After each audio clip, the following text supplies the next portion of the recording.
스가랴 14장 함께 읽겠습니다. 여호와의 날이 이르리라. 그 날에 내 재물이 약탈되어 내 가운데에서 나누이리라. 내가 이방 나라들을 모아 예루살렘과 싸우게 하리니 성읍이 함락되며 가옥이 약탈되며 부녀가 욕을 당하며 성읍 백성이 절반이나 사로잡혀 가려니와 남은 백성은 성읍에서 끊어지지 아니하리라. 그때에 여호와께서 나가사 그 이방 나라들을 치시되 이왕의 전쟁 날에 싸운 것 같이 하시리라. 그 날에 그의 발이 예루살렘 앞 곧 동쪽 감람산에 서실 것이요 감람산은 그 한가운데가 동서로 갈라져 매우 큰 골짜기가 되어서 산 절반은 북으로 절반은 남으로 옮기고 그 산 골짜기는 아셀까지 이르지라. 너희가 그 산 골짜기로 도망하되 유다 왕 우시야 때에 지진을 피하여 도망하던 것 같이 하리라. 나의 하나님 여호와께서 임하실 것이요 모든 거룩한 자들이 주와 함께 하리라. 그 날에는 빛이 없겠고 광명한 것들이 떠날 것이라. 여호와께서 아시는 한 날이 있으리니 낮도 아니요 밤도 아니라 어두워갈 때에 빛이 있으리로다. 그 날에 생수가 예루살렘에서 솟아나서 절반은 동해로 절반은 서해로 흐를 것이라. 여름에도 겨울에도 그러하리라. 여호와께서 천하의 왕이 되시리니 그 날에는 여호와께서 홀로 한 분이실 것이요 그의 이름이 홀로 하나이실 것이라. 온 땅이 아라바 같이 되되 게바에서 예루살렘 남쪽 림몬까지 이를 것이며 예루살렘이 높이 들려 그 본처에 있으리니 베냐민 문에서부터 천문 자리와 성 모퉁이 문까지 또 하느늘 망대에서부터 왕의 포도주 짜는 곳까지라. 사람이 그 가운데에 살며 다시는 저주가 있지 아니하리니 예루살렘이 평안히 서리로다. 예루살렘을 친 모든 백성에게 여호와께서 내리실 재앙은 이러하니 곧 섰을 때 그들의 살이 썩으며 그들의 눈동자가 눈구멍 속에서 썩으며 그들의 혀가 입 속에서 썩을 것이요 그 날에 여호와께서 그들을 크게 요란하게 하시리니 피차 손으로 붙잡으며 피차 손을 들어 칠 것이며 유다도 예루살렘에서 싸우리니 이때에 사방에 있는 이방 나라들의 보화 곧 금, 은과 의복이 심히 많이 모여질 것이요 또 말과 노새와 낙타와 나귀와 그 진에 있는 모든 가축에게 미칠 재앙도 그 재앙과 같으리라. 예루살렘을 치러 왔던 이방 나라들 중에 남은 자가 해마다 올라와서 그 왕 만군의 여호와께 경배하며 초막절을 지킬 것이라. 땅에 있는 족속들 중에 그 왕 만군의 여호와께 경배하러 예루살렘에 올라오지 아니하는 자들에게는 비를 내리지 아니하실 것인즉 만일 애굽 족속이 올라오지 아니할 때에는 비 내림이 있지 아니하리니 여호와께서 초막절을 지키러 올라오지 아니하는 이방 나라들의 사람을 치시는 재앙을 그에게 내리실 것이라. 애굽 사람이나 이방 나라 사람이나 초막절을 지키러 올라오지 아니하는 자가 받을 벌이 그러하니라. 그 날에는 말 방울에까지 여호와께 성결이라 기록될 것이라. 여호와의 전에 있는 모든 솥이 제단 앞 주발과 다름이 없을 것이니 예루살렘과 유다의 모든 솥이 만군의 여호와의 성물이 될 것인즉 제사 드리는 자가 와서 이 솥을 가져다가 그것으로 고기를 삶으리라. 그 날에는 만군의 여호와의 전에 가나안 사람이 다시 있지 아니하리라. 아멘. 예. 오늘도 주님의 은혜 가운데 즐겁고 평안하고 복된 날 되기를 축복합니다. 이제 스가랴서의 마지막 장인데 우리가 어떤 곳을 갈 때에 미리 알고 가는 길과 모르고 가는 길이 느낌이 다르죠. 알고 가는 길은 좀 빨리 가는 것 같은데 잘 모르고 가는 길은 되게 시간이 오래 걸리는 것 같기도 하고 또 낯설기도 하고 당황스럽기도 하고 그렇습니다. 우리가 걸어가는 성도의 길이 어떤 길인지 어떤 일이 있을 것인지 미리 알고 간다면 막상 그런 일을 당할 때에 당황하지 않고 또 두려워하지 않고 잘 감당하게 될 것입니다. 오늘 말씀은 이제 예수님이 재림하실 때 예수님이 다시 오실 때 어떤 일이 있을 것인지, 그 전에는 또 어떤 일이 있을 것인지, 성도가 살아가는 인생길이 어둡고 캄캄하고 답답한 일이 있을 것이지만, 그러나 빛 대신 주님께서 우리에게 밝히 비춰주실 것을 우리가 알고 간다면 인생길에 참 어두운 날이 닥칠지라도 우리가 광명의 날을 바라보면서 또 담대하게 잘 이겨나갈 수 있지 않을까 생각이 듭니다. 예수님이 다시 오실 그 날을 바라보면서 우리에게 어떤 일이 있을 것인가를 말씀해 주고 있어요.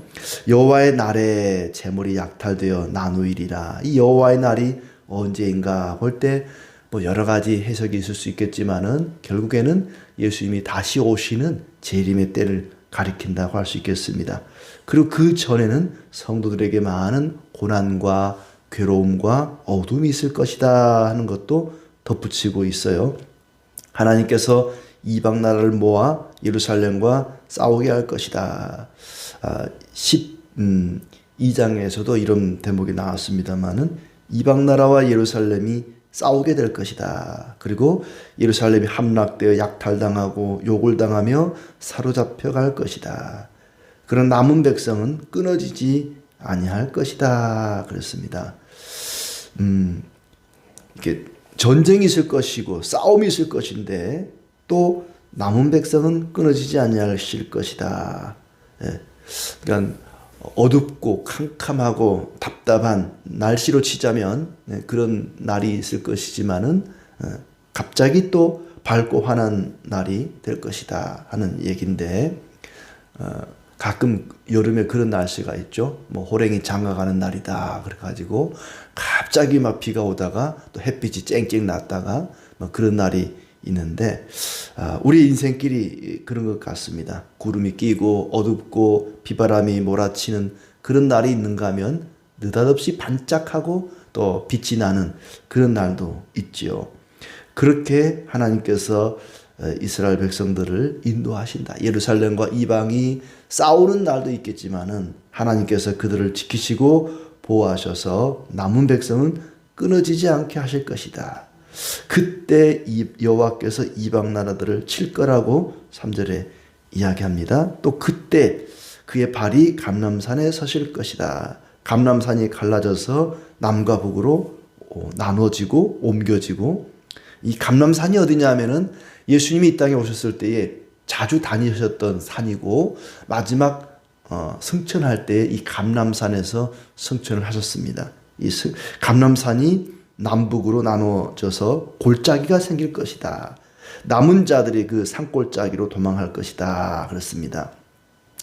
앞에 나온 이제 이방인과의 싸움에서 남은 자들이 감람산 골짜기, 감람산이 갈라지는데 그 골짜기로 도망하게 되고 하나님이 그곳에 임하셔서 거룩한 자들과 함께 할 것이다. 하나님이 임한다 그럴 때 하나님이 직접 온다 하기보다는 하나님께서 능력으로 그들 가운데 나타나셔서 그들과 함께 하시고 또 지켜주실 것이다. 바로 이 골짜기가 지금으로 치자면 교회라고 할 수 있겠습니다.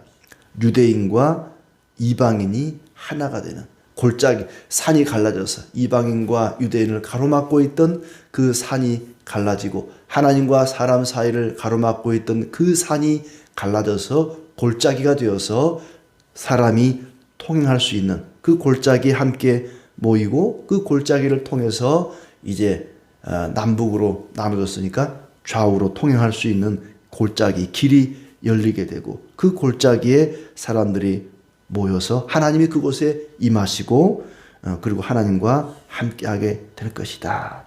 그 날에는 빛이 없을 것이다. 하지만 어두워갈 때 빛이 있을 것이다. 그랬습니다. 7절에 보니까 여호와께서 아시는 한 날이 있으리니 낮도 아니요 밤도 아니요 어두워갈 때에 어두워가는데 느닷없이 빛이 있으리로다. 우리 인생에 어둠이 깔린다고 어두운 날이 왔다고 두려워할 필요가 없습니다. 하나님께서는 곧 빛으로 함께 해주실 것입니다. 답답하고 괴로운 일이 있다 할지라도 금방 빛이 우리 가운데 비춰질 것입니다. 그러니 우리가 절망하지 말고 또 소망 중에 잘 인내해야 되겠습니다. 또 8절에 보니까 그날에는 생수가 예루살렘에서 나와서 절반은 동해로 절반은 서해로 흐를 것이다. 예루살렘에서 생수가 솟아나와서 바다로, 바닷물이 아니고 생수가, 생명을 살리는 물입니다. 생수. 예루살렘에서 그 생명을 살리는 물이 솟아나와서 동서로 사방으로 흘러넘치게 될 것이다. 구원과 축복의 시냇물이, 복음이 예루살렘에서부터 솟아나와서 온 땅 위에 넘치게 될 것을 말씀하는 것이죠. 복음이, 예수 그리스도의 십자가 복음이 예루살렘에서부터 솟아나와서 온 세계 도처로 퍼져나갈 것이다. 그런데 8절 끝에 보니까 여름에도 겨울에도 그러하리라 그랬습니다. 여름에도 그렇고 겨울에도 그럴 것이다. 사시사철 늘 1년 365일 복음이 예루살렘에서부터 솟아나와서 사방천지로 퍼져나갈 것이다. 그러니 복음을 전하는 일은 여름에도 겨울에도 사시사철 계속되어야 되고 계속되고 있습니다.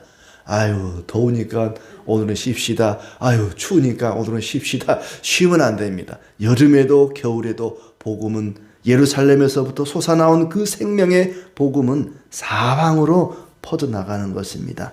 그리고 9절에 보니까 여호와께서 천하의 왕이 될 것이다.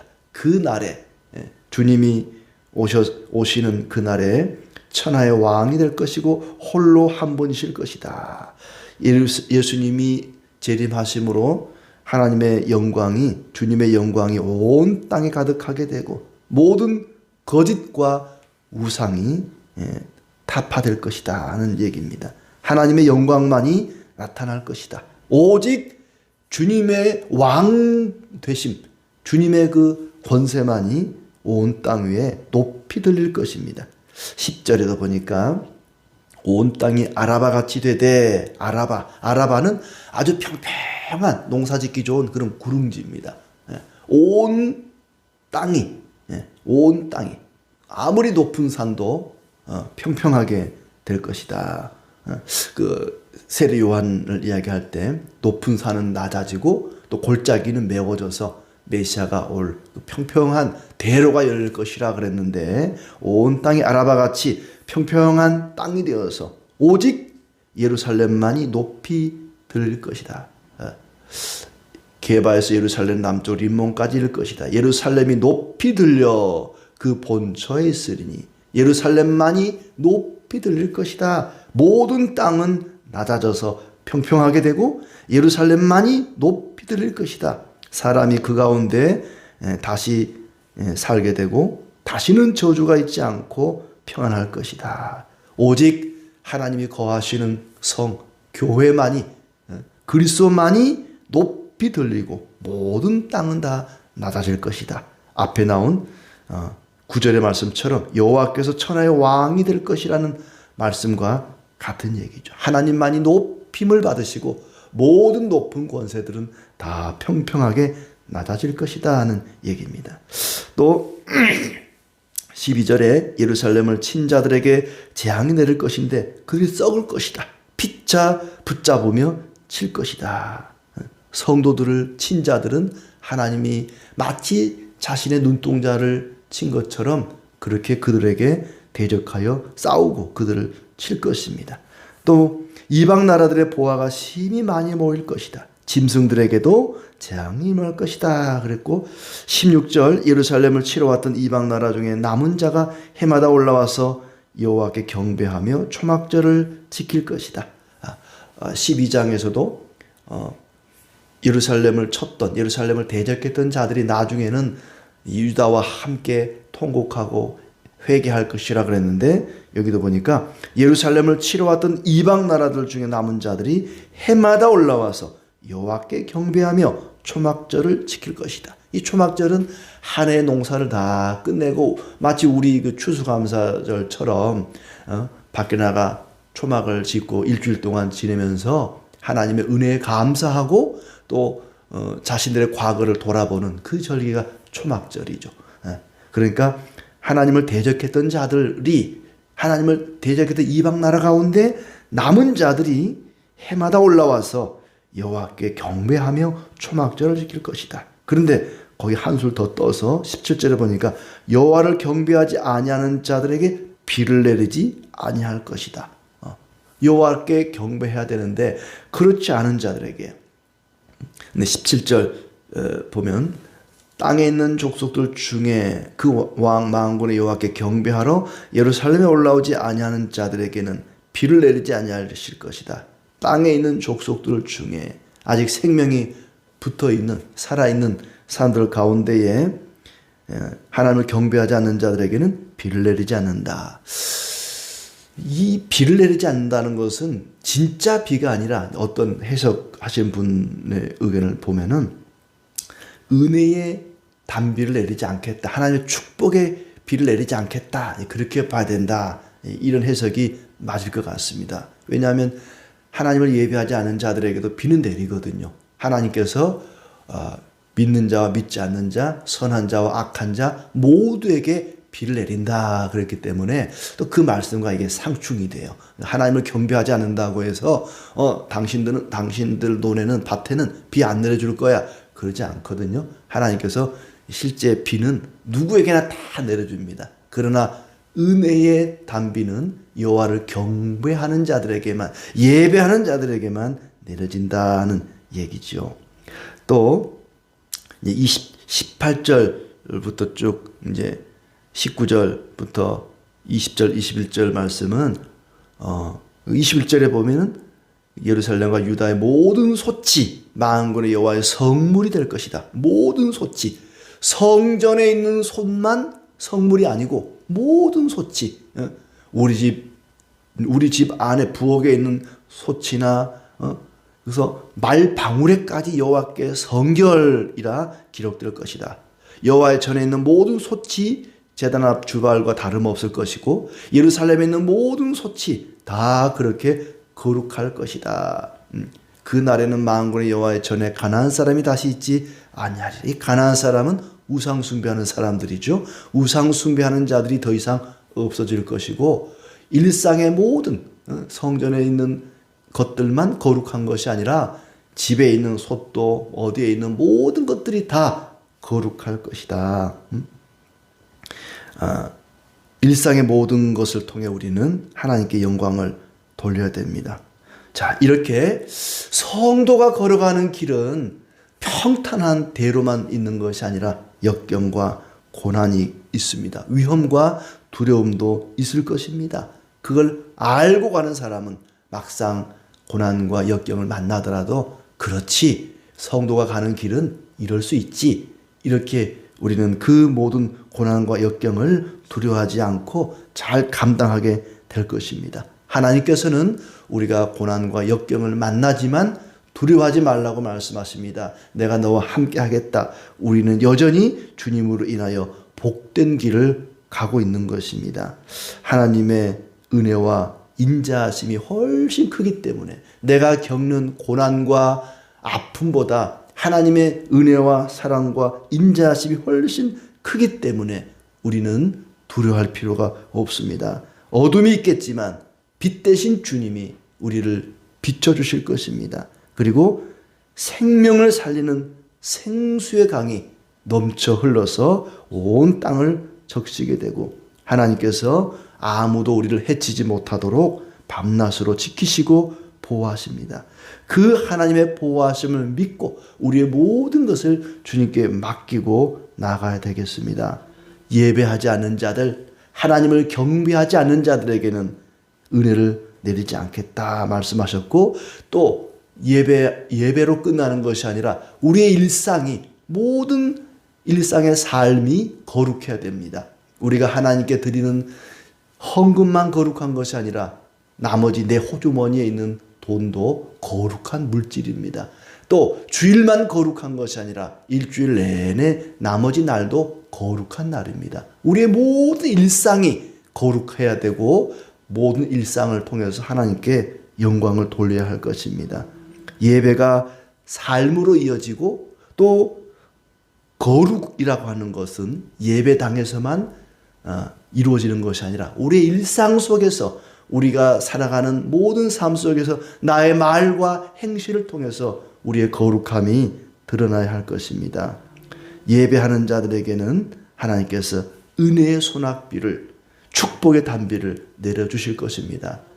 예배하는 자세로 삶을 살아가고 그 삶이 또 예배로 이어져야 될 것입니다. 하나님께 경배하는 자들, 그리고 일상의 삶을 통해서 하나님을 영화롭게 하고 거룩한 삶을 살아가는 이들에게 하나님의 은혜의 단비, 축복의 소낙비가 내리기를 진심으로 축복합니다.